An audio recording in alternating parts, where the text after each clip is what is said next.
What's going on, everyone? Welcome back. Today, we're doing one of our favorite exercises of the year, and that is doing our perfect theoretical draft, where we are in charge of 12 teams and make every single selection from rounds 1 through 8 for a roster of 1 quarterback, 2 RBs, 2 wide receivers, a tight end, a flex, and a bench spot. That should be plenty enough to go ahead and give you a good idea of what the core of the roster should look like. This will be a 12-team full-point PPR setup.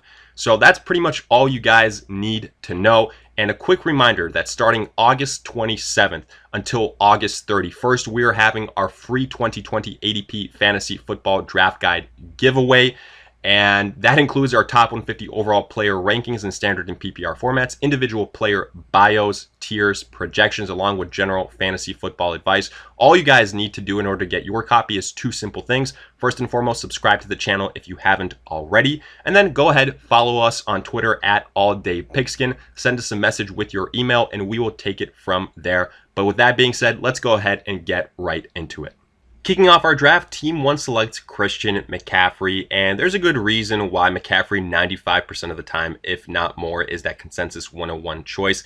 Simply put, he is our number 1 running back across all formats, but even more so in full-point PPR scoring, which is the case here. The only other choice would be a Saquon Barkley, but McCaffrey has that upside as a pass catcher, getting close to 100 receptions, over 1,000 yards receiving potentially, giving you another 1,000 yard season, or again close to it, which puts him ahead of Saquon Barkley slightly. Team 2 does select, however, the aforementioned Saquon Barkley. If McCaffrey goes 1, Barkley usually goes 2nd. And while Barkley did disappoint slightly last season, that was because he missed some time due to injury and then wasn't 100% once he returned. But now, fully healthy with some more quarterback consistency in Daniel Jones, Barkley should be a favorite to win the rushing crown, get you 60 to 70 receptions, which is what puts him slightly higher than someone like an Ezekiell Elliott. Team 3, though, does draft Ezekiell Elliott, and while Zeke isn't as explosive as a Barkley or as a Christian McCaffrey, he sure as hell is dependable and durable, because Zeke has one of the best offensive lines in the NFL. Still a major point in this offense, will be a favorite to win the rushing crown, but reception-wise, probably 50 to 60. Nonetheless, though, slam dunk top 3 choice.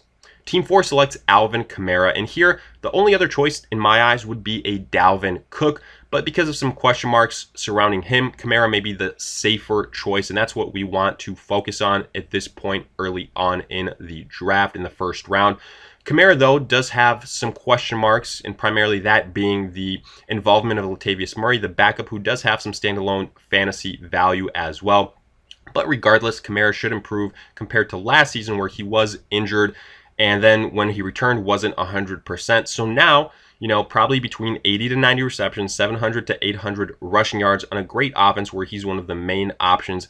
And in our eyes, he's the closest thing to a Christian McCaffrey in full point PPR scoring. Team 5, though, does take Dalvin Cook here. And even though there's some reports that the contract situation still hasn't been resolved, we still believe that Cook will play the entirety of the season. This is not a situation like Zeke or Gordon or Le'Veon Bell from years prior. Cook is expected to play the full year, and honestly, if he does, then you could argue he should be a tier 1 running back ahead of someone like an Alvin Kamara.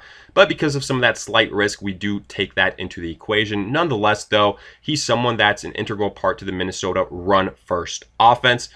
Good dual threat running back, and should see some more pass catching opportunities with the departure of Stephon Diggs.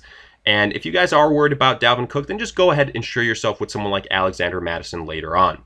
Team 6 takes a chance on Clyde Edwards-Helaire, the rookie running back, first rookie off the board. Maybe we could see a Saquon Barkley-esque rookie season for CEH, where the sky is the limit, no more Damian Williams having opted out, on a great offense with one of the best, if not best, quarterbacks in the NFL. Andy Reid with a history of top 10 running backs produced. And from upside alone, Clyde Edwards-Helaire has top 5, top 4 running back upside, because he's going to have huge scoring opportunities on a week-to-week basis, huge touchdown upside. For all those reasons, his range is probably right around this point in time in the middle of the first round.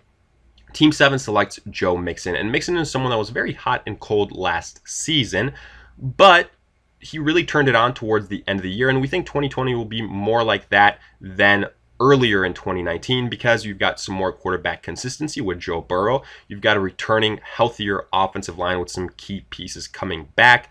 And Mixon is someone that has a very safe floor in terms of rushing ability. And if he takes that next step as a pass catcher, he could be flirting with the top 5 running back finish. Team 8 now selects Kenyon Drake. And Drake is someone that we were really excited about in 2020 because with no more David Johnson, he will be the primary guy.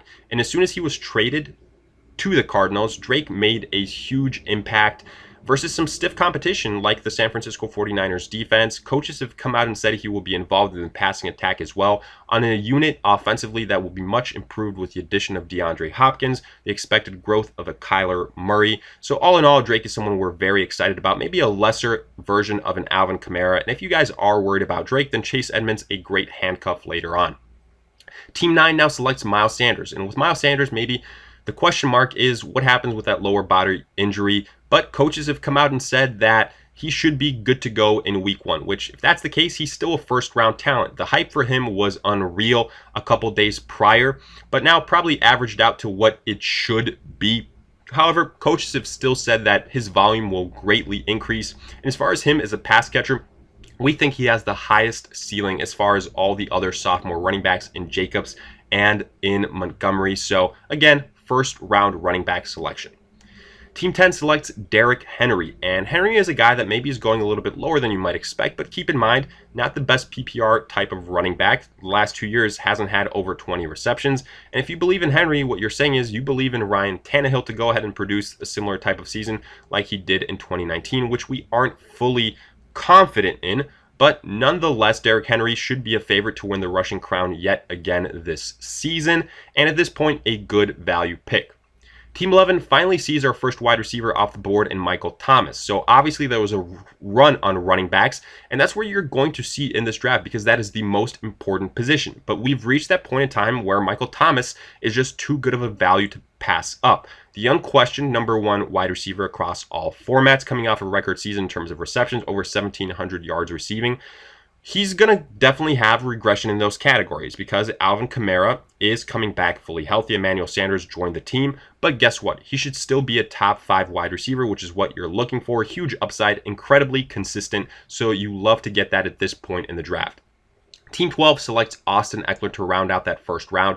Ekeler is a PPR monster, and he's someone that will benefit greatly from the departure of Melvin Gordon. We saw what he did when Gordon was sitting out in 2019. Obviously, the huge question mark is what happens with the departure of Phillip Rivers to all these offensive weapons. Whether it's Taylor or Herbert, though, we think that the rushing volume alone will make up for some of those decreases as far as Ekeler as a pass catcher. For that reason, we think he's going to have a pretty good season.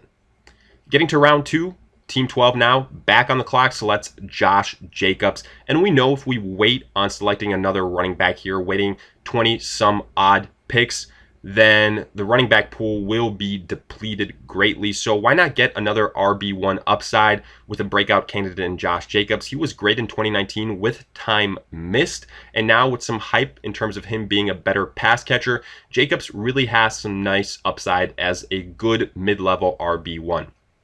Team 11 now selects Aaron Jones. And we pretty much knew we had to go running back here. Maybe a slight reach on Jones. We know he's going to be a regression candidate big time. He's not going to finish as the RB2 again in 2020.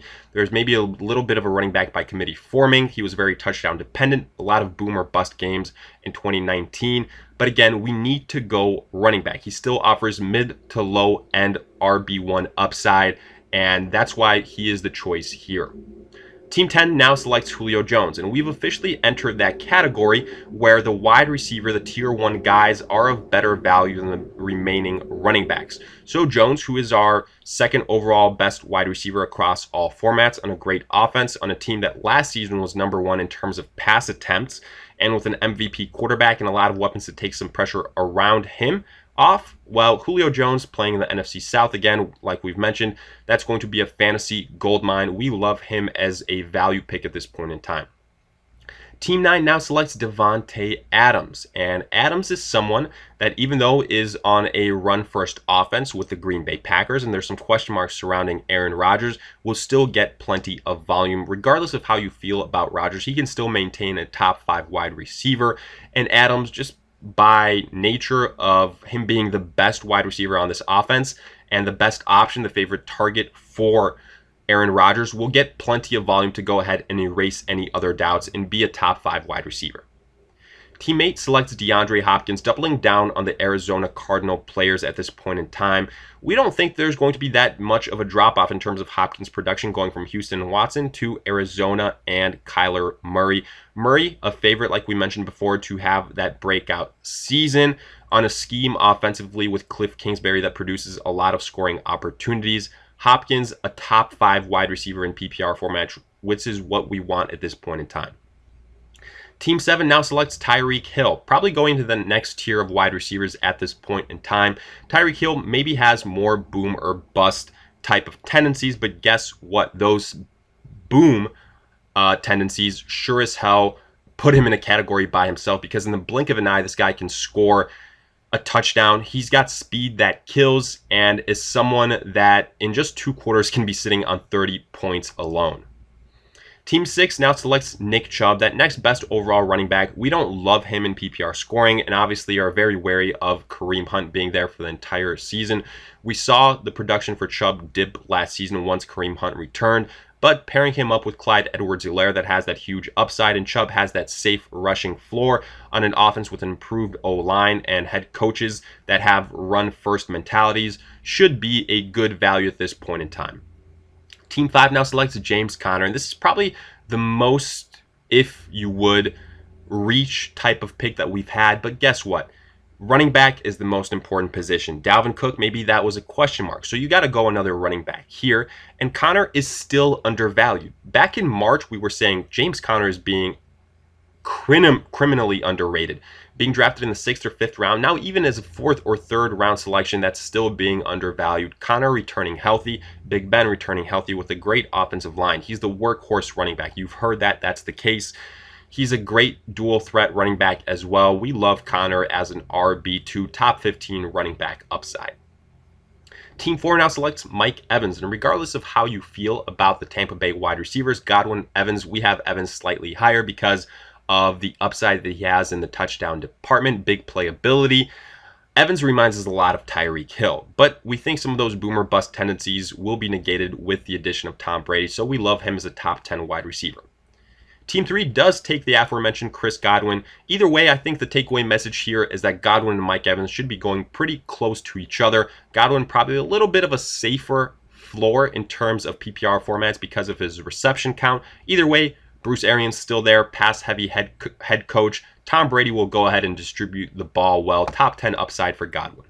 Team 2 now selects Todd Gurley, and even though Gurley is a bit of a question mark, undoubtedly, we have the flexibility here to take him because of the confidence of having Saquon Barkley as our RB1. And we've gotten to the point where the wide receivers have maybe been depleted as far as top-end wide receivers. So Gurley makes sense in terms of him having the high upside. Him going to the Atlanta Falcons is probably a blessing in disguise, not only for him, but also for his fantasy value, because he's in a much better offense, probably middle of the road offensive line, getting some healthy starters to return. Playing in the NFC South, though, should be great, and 15 to 20 rushes on a week-to-week basis probably is what you expect for Gurley. More involvement in the pass-catching department compared to last season, so the upside is there, and we're willing to take the risk because of our first Barkley selection. Team 1 now rounds out the second round with Leonard Fournette, another PPR maybe type of sleeper running back here. Fournette broke out in the reception department last year, 76 catches, and we told you, watch out for them. He is criminally underrated as far as pass catching ability goes. And even though the Jacksonville offense, not the best unit out there, Fournette should still see plenty of usage, and combining him with McCaffrey is a nice little duo. Getting into the third round, Team 1 goes with another running back, so we are going running back heavy here with Chris Carson this time, and having Carson as your flex choice is not bad at all. We're not scared by the Carlos Hyde factor. Penny will start off the year on the PUP list. Carson got plenty of volume last season. The Seahawks want to rush the football. He also contributes as a pass catcher from time to time. So Carson, as a flex play, has low-end RB1 upside, is a great pick at this point in time. Team 2 now selects George Kittle, and officially the tight ends have gotten the best value available because Kittle is someone that has wide receiver 1 type of talent. And he's slightly higher on our list than Travis Kelce, primarily because of all the injuries that have taken place on the San Francisco wide receiver core. So that means higher upside for Kittle in terms of pass catches, in terms of volume, in terms of yardage, in terms of touchdown. He's got good chemistry with Jimmy Garoppolo. So getting Kittle, who's basically a wide receiver 1 at the tight end slot, is extremely valuable at this point in time. Team 3 continues the streak of tight ends. We select Travis Kelce here. And regardless of how you have Kelce or Kittle ranked, at this point in time, it makes sense. We've got an RB1 in Zeke, wide receiver 1 in Godwin. Let's get a tight end 1 in Kelce. He's someone that is going to go ahead and be one of the favorite targets for Patrick Mahomes, like in years prior, on a great offense, probably close to 100 receptions, over 1,000 yards receiving, a nice weapon in the red zone as well. So Kelce here makes sense. Team 4 selects Kenny Golladay, and we don't want to reach on a running back, so go next best available player at the wide receiver position. That is Golladay, maybe similar type of wide receiver to Evans in terms of not the best PPR suited guy, because probably 60 to 70 receptions is what we're looking at, but he's got huge touchdown upside. He's gotten better and better these last 2 years, and on an offense with Matthew Stafford having that 5,000 plus yard passing ability, there's plenty of opportunities for Golladay on a week-to-week basis. Team 5 now selects DJ Moore, and Moore is definitely a more PPR suited type of wide receiver. This was a standard scoring format. He'd be going a little bit later, but it's pretty much McCaffrey and Moore on this Carolina offense. With Teddy Bridgewater there, we expect a lot of targets for Moore in those intermediate routes, which should give him some low-end wide receiver 1 upside. Team 6 now selects Adam Thielen, and we absolutely love Thielen to have a bounce-back season in 2020. Obviously, last season he was hurt, so it didn't really play out like we were hoping, but no more Stephon Diggs for the Vikings, so Thielen is by far and away the best target for the Vikings. Even if they are run-first team, Kirk Cousins will go ahead and give plenty of targets to Thielen, who we think will return to 2018 form with over 100 receptions and over 1,000 yards receiving. Team 7 now selects Cooper Kupp, and regardless of how you feel about the Rams receiving core, whether you have Woods or Kupp ranked higher, we think both these guys are excellent choices as wide receiver 1 upside type of plays in PPR scoring. Kupp has always been a high touchdown upside player, a lot of receptions, a lot of yards, and on an offense that should be pass heavy due to some question marks on that offensive line, Kupp should still go ahead and produce good numbers. Team 8 now selects the aforementioned Robert Woods, so the teammate of Kupp does not have to wait long. Woods is someone that will benefit from the departure of Brandon Cooks. He was a little bit more consistent than Cooper Kupp, which was the main knock on Kupp last season. Either way, we think both these guys have top 15, top 20 upside in PPR scoring, so we're big fans of both of them. Team 9 now selects Amari Cooper, and Cooper may be a little bit of a boom or bust type of wide receiver, but Devante Adams a safe top 5 type of player, so it allows us to take a chance on Cooper, who can go ahead and single-handedly win you a week. He's on an offense now that has a lot of pass-catching options with Michael Gallup and with CeeDee Lamb, but all those guys should go ahead and open things up even more so for Cooper. Dak Prescott, almost 5,000 yards passing last season, so Cooper should go ahead and have plenty of chances as that number 1 choice on this offense. Team 10 now selects Allen Robinson. And Robinson, definitely a more PPR type of suited wide receiver. Doesn't have that blow-up ability necessarily, but he should still see plenty of volume to be pretty consistent on a week-to-week basis. Regardless if it's Trubisky or Foles, he is the number 1 choice of that wide receiver core in Chicago. Team 11 now selects Calvin Ridley, and we love Ridley as a breakout candidate. Maybe not as your wide receiver 1, but guess what? When you have Michael Thomas as your first wide receiver, you can take a chance on Calvin Ridley a little bit earlier than you would like. We think that Ridley playing opposite Julio Jones on a great offense in the NFC South can go ahead and break out as a top 10 wide receiver. Team 12 now ends the third round with Juju Smith-Schuster.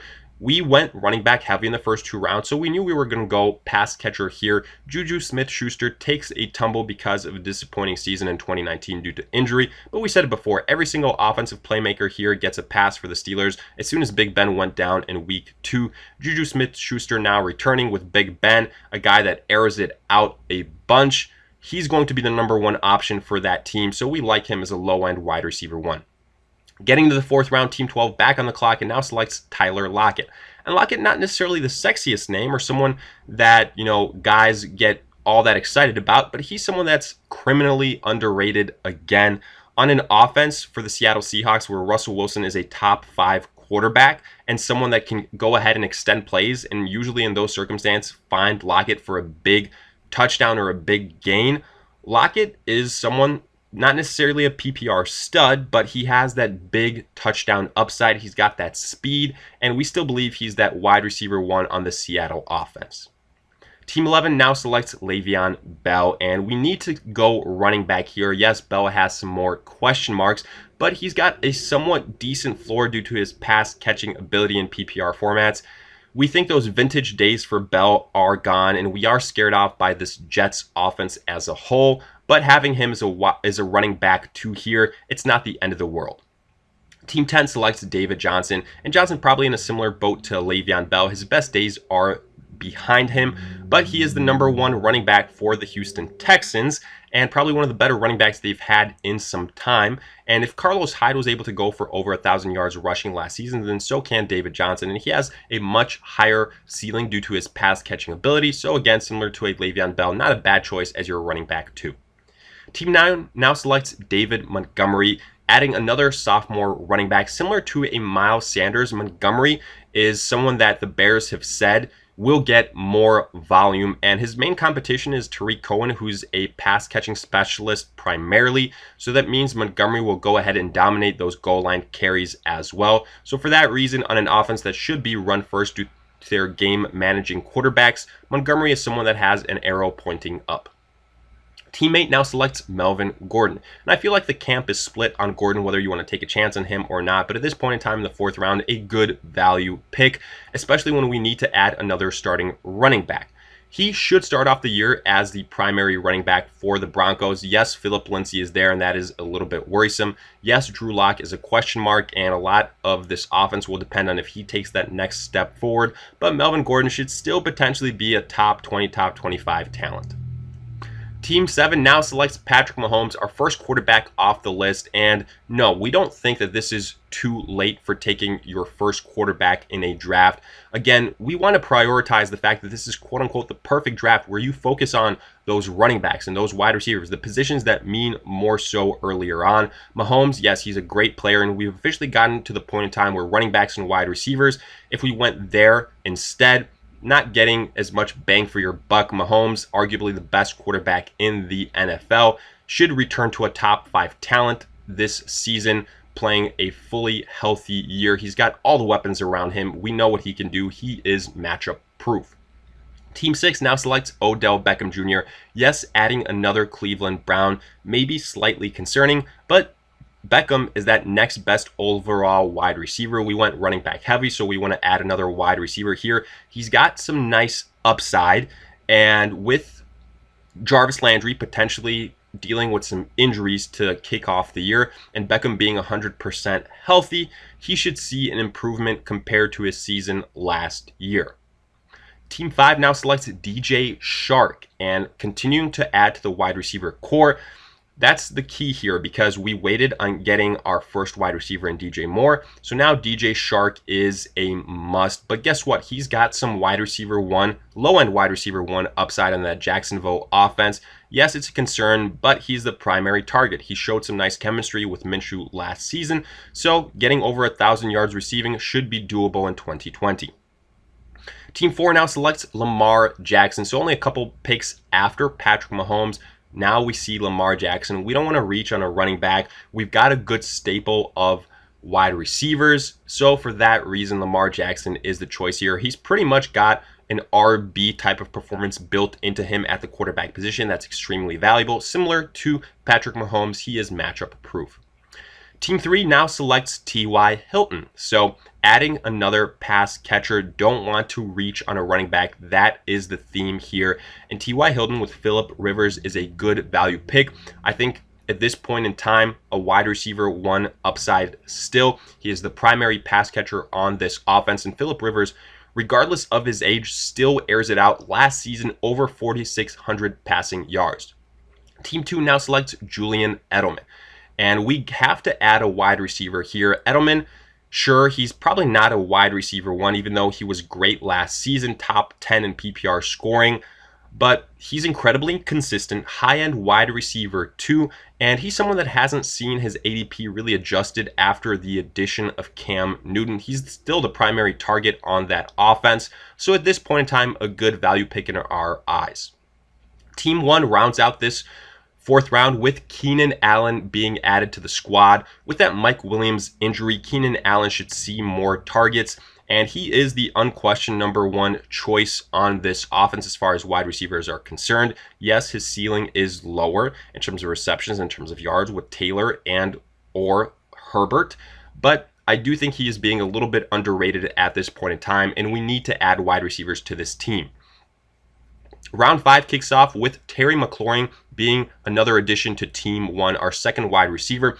Similar to a Keenan Allen, he's in an offense with question marks at the quarterback position, but he is the top wide receiver choice. And for that reason, we think he will get plenty of volume and improve on a pretty impressive 2019 season. Team 2 now selects Devante Parker. So adding a second wide receiver was a must here. Edelman, more of that consistent guy. Devante Parker could be a bit of a boomer bust wide receiver, but guess what? We think he can go ahead and duplicate some of the performances that he had towards the end of last season. Yes, a lot of his teammates were hurt at that point in time, but having Ryan Fitzpatrick for the majority of the season, which is what we expect, should introduce some more quarterback consistency, which will do wonders for Devante Parker. Team 3 now selects Kareem Hunt. And this is what happens once you go ahead and wait on running backs. Yes, Kareem Hunt does have some nice upside, and I feel much better about this pick since this is a full point PPR scoring format. But there is some drop-off between Zeke and Kareem Hunt. But again, since we got Zeke to begin with, it allows us to go ahead and wait on that running back spot. And if anything does happen to Nick Chubb, well, Kareem Hunt becomes a top 10 running back. Team 4 now back on the clock, and they select Courtland Sutton. So instead of reaching on a running back, and don't get us wrong, if Kareem Hunt was available here, that would be the choice. We go with a high upside player. That's probably a good value pick at this point in time. So this is a team that's went wide receiver heavy a little bit, and Sutton at the flex is not a bad option. Yes, there are some question marks. Drew Lock being there, we don't know what type of step he will take forward, but Sutton, similar to a Golladay and Evans, might not be the best PPR suited type of wide receiver, but offers huge receiving upside, huge touchdown upside, which at this point in time we will take as our flex play. Team 5 now selects Darren Waller, and we absolutely love Waller as a top 5 tight end in 2020. Yes, the Raiders went ahead and added some young wide receiver help, but those guys are rookies, and without preseason this year, they're probably going to go ahead and start off the year a little bit slower. Waller will probably have positive touchdown regression as well, and with guys like Tyrell Williams dealing with some injuries, Waller becomes even that much more important and should have probably close to 80 to 90 receptions on the year for right around 1,000 yards yet again. Team 6 now selects A.J. Brown.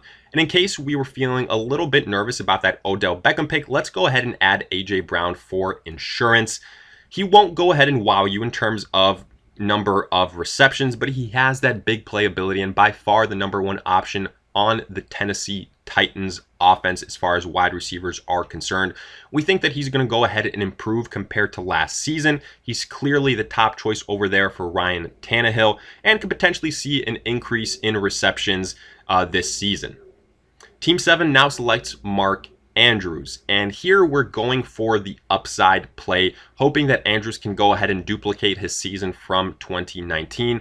Top 5 type of talent. We'd have him ranked a little bit higher if this was standard scoring because he's not necessarily the top PPR type of tight end option similar to a Darren Waller, but this Baltimore offense loves its tight ends, and for that reason, after the departure of Hayden Hurst, Well, Mark Andrews could potentially see even more volume. He is that safety blanket for Lamar Jackson, so we feel pretty good about him here.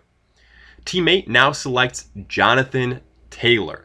And you could argue whether this is too late for the rookie, and honestly, we probably counter with, we think it's a little bit too early, but we're going for upside. Melvin Gordon was a pick that we didn't feel all that great about, so we want to add another running back. The problem with Taylor is pretty much with every other rookie running back as well, other than Clyde Edwards-Helaire, is the veteran running back will start off the year as the primary guy. And with Taylor and Marlon Mack being the guys, unless there's an injury, well, they're going to be the 1-2 punches, and they're really going to go ahead and cannibalize their opportunities. But if something does happen to Marlon Mack, then Jonathan Taylor is the guy. And don't get us wrong, we love Jonathan Taylor. He was top running back choice overall this year's draft class in our eyes, and that offensive line is great, but it'll probably be a pick similar to, let's say, a Miles Sanders last year or David Montgomery last year that takes a little bit of time to get going.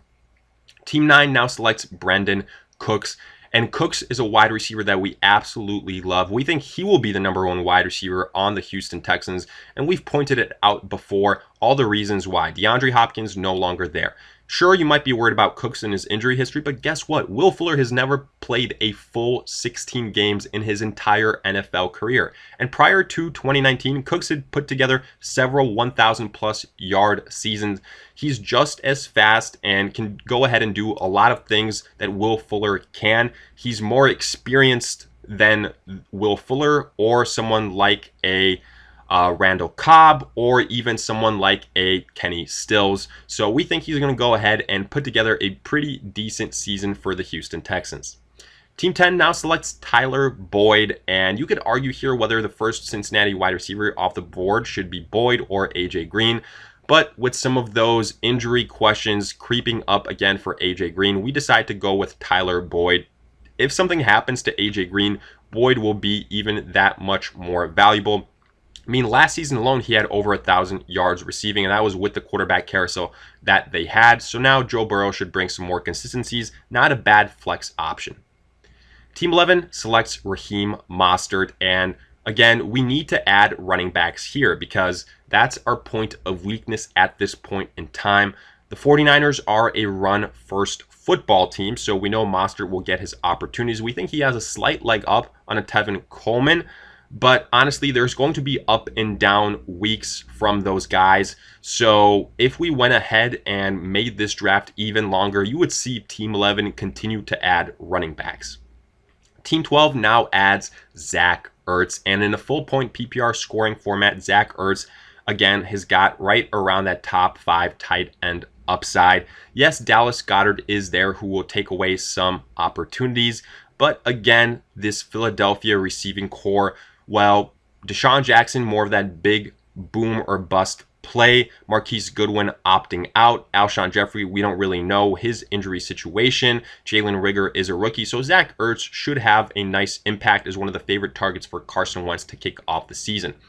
Getting into round 6, Team 12 now selects the aforementioned AJ Green. And at this point in time, we're taking a shot in the dark. AJ Green presents good value. If he stays healthy for the entirety of the season, he could be a low-end wide receiver 1. We remember this guy was a top 5 wide receiver choice before his injury situation started to come up. And if he goes ahead and nicks that, well, again, great value pick at this point in time.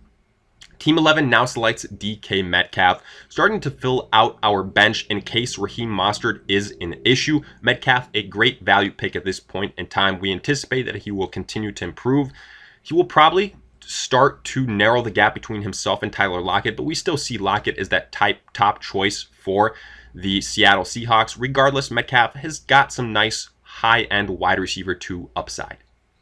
Team 10 now adds Evan Ingram, and after having added some nice running backs, a good flex, some wide receivers, we are starting to fill out the remainder of this roster, and we love the upside for Evan Ingram.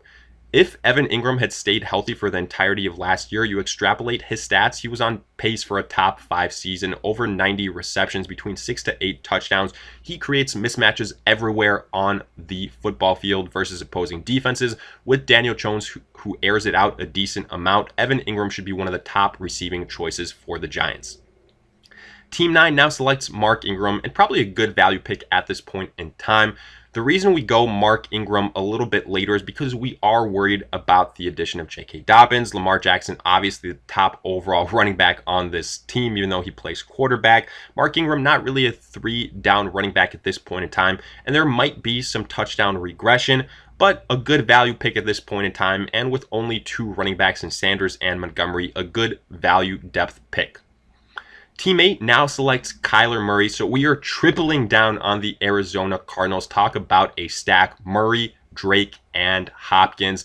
But hey, maybe this is the year where if something happens at some point in the middle of the season and you're trying to go for weekly high scores, Kyler Murray having a stack like this could pay off, and you could argue that all of these guys, Murray, Drake, and Hopkins, could be top 5 in their respective positions. We currently have Murray ranked as our 3rd overall quarterback for this 2020 season. If that breakout happens, good value for Murray at this point in time. Team 7 now selects James White, and maybe you call this a reach, but in a full point PPR scoring format, James White brings value here. With Cam Newton in town, that entire offense gets better, and James White, after Julian Edelman, probably the next best pass catcher, so he's going to see work in that category. And if something does happen to a Sony Michel, to a Lamar Miller, whoever is the primary running back, James White can go ahead and take opportunities there as well. Team 6 now selects Ronald Jones, and again, similar to some other picks that we've made up until now, maybe like an AJ Green, Ronald Jones is a high upside play, good value at this point in time. And if we hit on Ronald Jones, this is great value, folks, because obviously he is on a top 5, or what should be a top 5 offense with Evans, Godwin's, all those tight ends, and Tom Brady. But the question mark is still the rushing attack, but he has emerged as a top running back. If he remains that guy and starts to add some pass catching abilities to his game, Ronald Jones could be a great value pick at this point in time. Team 5 now selects Matt Ryan, our next best available quarterback. We know that there's probably going to be a run on quarterbacks in a little bit, so we want to go ahead and get someone that we love his upside. People are absolutely sleeping on Matt Ryan. Another year with an experienced offensive coordinator with all those weapons around him, and in that high-scoring NFC South, we love Matt Ryan as a top 5 fantasy quarterback. Team 4 continues to add, now finally getting a second running back in Devin Singletary. Yes, there are question marks with Singletary because of the addition of Zach Moss, but he is the next best available running back in our eyes. We're probably going to go ahead and add another running back at that bench spot. But again, we've addressed some other positions, and we've got Alvin Kamara to carry the load at that running back position, who we got early on. Team 3 now selects Marlon Mack, and we absolutely love Mack in 2020. People are absolutely underrating him with the addition of Jonathan Taylor. And the Colts have come out and said so, because Mack will probably be the week 1 starter and will get the majority of the carries. The way that he loses the starting job will probably be because of an injury, but we can't project injuries. So right now, Mack playing a full 16 games should be drafted pretty closely to Jonathan Taylor. And yes, we have him as a flex play, so we're going to go ahead and add another high-end, probably bench player, that if something does happen to Mack, that we have some insurance. But with that great offensive line and coming off his best season to date last year, Mack is someone that is good value. Team 2 now selects Russell Wilson, another top 5 type of quarterback. He is someone in Russell Wilson that has some big games and then it goes a little bit cold, but he's got some good weapons around him. And at this point in time, we think a good value pick. We want to round out the roster, so quarterback is the choice here. Team 1 now selects Marquise Brown. And we've gotten to the point in time where we're going high upside players later on in the draft. And since we're limiting this to 8 rounds, Marquise Brown at this point in time makes sense. He's someone that could potentially end up as a starter. Yes, there are concerns in terms of his durability, in terms of the amount of receptions he will have in a PPR format. And since this is a tight end first type of offense, but regardless, we think that Brown will continue to improve compared to last season. He stays healthy for the entirety of the year, and he could have some nice upside. Getting to round 7, now really getting the other remaining spots taken care of. We add Drew Brees here. So Brees, another quarterback that we love, and honestly, we love every single NFC South quarterback pretty much other than Teddy Bridgewater. Brees is someone that is going to get you right around 4,500 passing yards pretty much every single season. He's on a consistent offense with bunch of weapons as well. So we love Drew Brees. He stays healthy this year, and he should be a top 10 quarterback. Team 2 now selects Michael Gallup. And Gallup is, again, someone that had a great season last year when Amari Cooper wasn't playing up to his standards.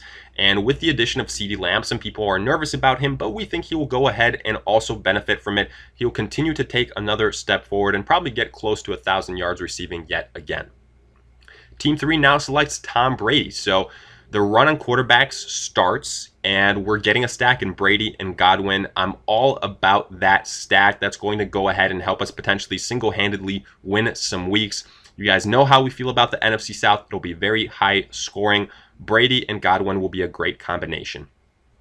Team 4 now adds Cam Akers, and we told you guys we're gonna go ahead and add another running back here.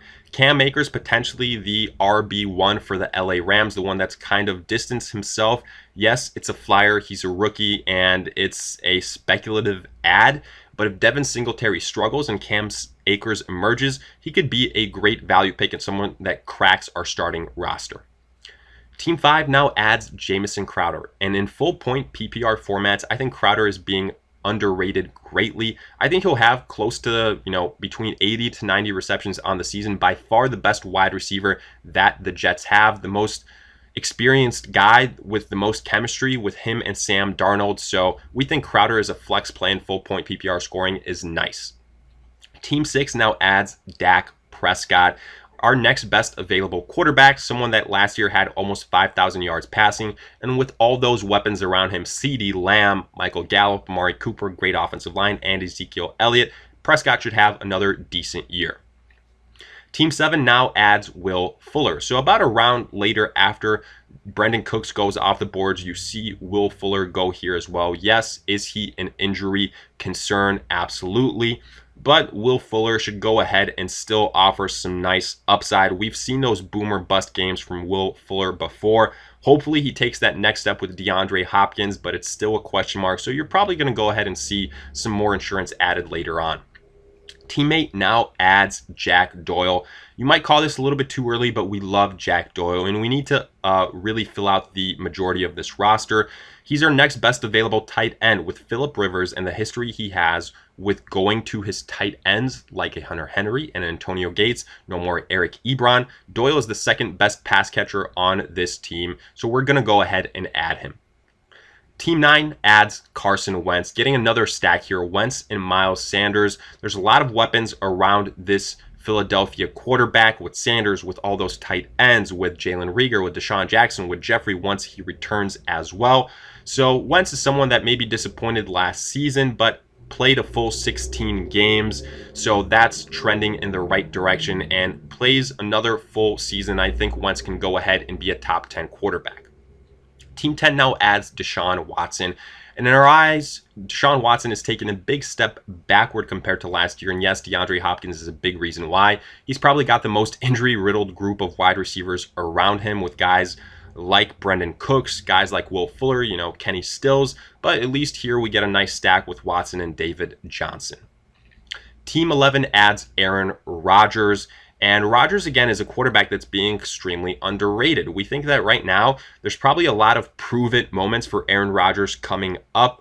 And with Devante Adams healthy for the entirety of the season, with Aaron Jones having taken that next big step, yes, there's question marks about some of the other weapons that are there, but Rodgers still a top-notch quarterback. We think he will have a bounce-back season. Team 12 now adds Josh Allen, and Allen is another upside quarterback due to his rushing ability, rushing touchdown upside. Yes, there are accuracy issues, but having someone like a Stephon Diggs should go ahead and help him out as another potential target as far as wide receiver ones on this offense. Getting to round 8, Team 12 now selects Stephon Diggs. So getting a nice stack here. Diggs as a bench player, not a bad value. If something happens to AJ Green, go ahead and insert Stephon Diggs. Team 11 now selects their tight end, getting Hayden Hurst. Like we've said before, we really believe in this offense. We think Hurst, considering the price that the Falcons paid to get him, will be an integral part of the team. Probably after Ridley and Julio Jones, that next best available option for Matt Ryan. Team 10 now selects Tariq Cohen. So another PPR type of suited running back, maybe similar to a James White. Yes, we're a little bit worried about the quarterback situation in Chicago, but other than Allen Robinson, Tariq Cohen probably the next best pass catcher on this team. Team 9 now selects Mike Gesicki. We need to fill out that tight end spot. Gesicki, another tight end potential breakout. We saw it last season, really hit the ground running towards the end of the year, so it took him a little bit while, but we think him and Devante Parker are probably the two best weapons for Ryan Fitzpatrick. Getting to Team 8, here we add Jarvis Landry. So at this point in time, just a good value pick. You know, Landry, if he stays healthy for this season, he's a PPR stud, and he will be helped by the fact that Odell Beckham is healthy as well. Should be someone that in PPR formats is being drafted a little bit sooner than he is at the moment. Team 7 now selects Kerryon Johnson, and again, taking a chance on a veteran as the RB1 on Detroit. Reports are that DeAndre Swift has kind of been slow to go ahead and separate himself, so taking a speculative ad on Kerryon Johnson, we knew we would have to get another running back considering that we waited for our second overall choice and James White at that position for so long. So Kerryon Johnson, someone that makes sense from that perspective. Team 6 now adds Tyler Higbee. Higbee is someone that a lot of people are very excited about in PPR formats. We're a little bit less so because of the fact that if the Rams run more two tight end sets, well, Gerald Everett will still be a factor here, but Higbee still does have some hidden upside. So at this point in time, taking a chance on a high upside tight end. Team 5 now adds Alexander Mattison, and we alluded to this, but if you have Dalvin Cook, go ahead and grab Alexander Mattison since that situation is still a little bit up in the air, and getting this handcuff that could potentially be a top 10 running back if something happens to Dalvin Cook is a must. Team 4 now adds Hunter Henry, and again, similar to Keenan Allen, with the Mike Williams news coming out, Hunter Henry will be a bigger part of this offense. Whether it's Herbert, whether it's Taylor, Hunter Henry will probably be the second or third option as far as pass catchers are concerned. Team 3 now adds Diontae Johnson, a high upside wide receiver that many think will break out this season as that next wide receiver 2 for the Pittsburgh Steelers. We'll see. We're taking a chance at this point in the 8th round, so not all that worried about it. He's someone that could start out on our bench, but then potentially could work his way into our starting rotation. Team 2 adds Adrian Peterson, and sure, this is not a sexy pick, and Adrian Peterson is 1,000 years old, but guess what?